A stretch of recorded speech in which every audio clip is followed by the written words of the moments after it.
It's important to us because we want to see the people in our communities being reflected in our businesses. Shortly after opening one of our newest stores in Langdon, Alberta, one of our team members in the store noticed that a family coming into the store had a child that had significant mobility challenges. This had made it very difficult for them to carry out the routine task of grocery shopping for their family on a weekly basis. After seeing this, our team member approached the store manager and had a proposal that our store purchase a Caroline's cart for the store. For those of you that don't know what a Caroline's cart is, it's a grocery cart that's been designed to carry persons, including full-grown adults, with mobility challenges in the shopping cart facing the shopper. Our store in Langdon became only the second store in the province of Alberta to have one of these carts. And since then, our teams have worked to add Caroline's carts in other communities, and we now have them in 4 locations, including all 3 of our South Okanagan stores, and we're working to add them into more of our stores. Another great example of inclusion comes from our store in Osoyoos, BC. They have a weekly bus for people with disabilities that require additional assistance to be brought to the store. And often you'll see the bus driver or one of our staff supporting by helping the customer when they don't have a family member to assist in getting around the store. I've received many comments from our customers saying that they thoroughly enjoy the independence that they have to go and do their grocery shopping on their own.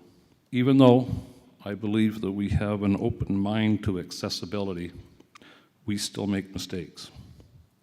For instance, last year we undertook a renovation in one of our Metro Vancouver stores, and this involved replacing the old check stands with new checkouts and new point-of-sale hardware.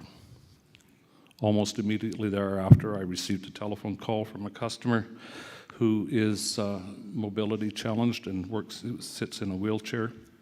She told me that while our new checkouts were very nice, the credit card PIN pad was no longer usable to her, as it had now been secured to the check stand and was too high for her to see or enter her PIN on. As retailers, we often secure these credit card readers to our checkouts to prevent fraud and other illegal activities. But not only had we made the PIN pad unusable for her, we'd also made the counter too high for her to place her purse while completing her transaction. Well, the good news is that this was easily fixed.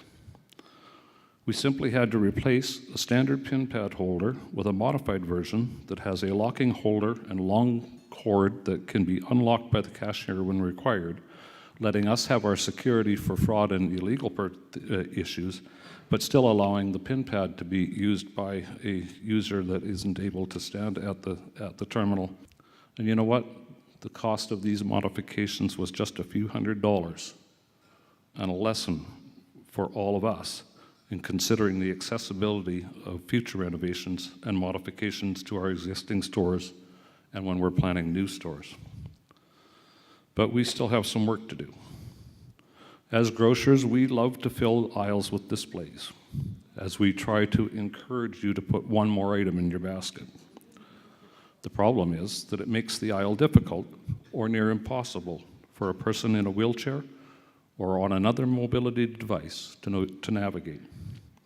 I have to tell you that this photo is staged. We would not normally have this many aisle displays in our aisles, and we've adopted some rules now about the number of displays and their placement. But we have a long ways to go before we get to this.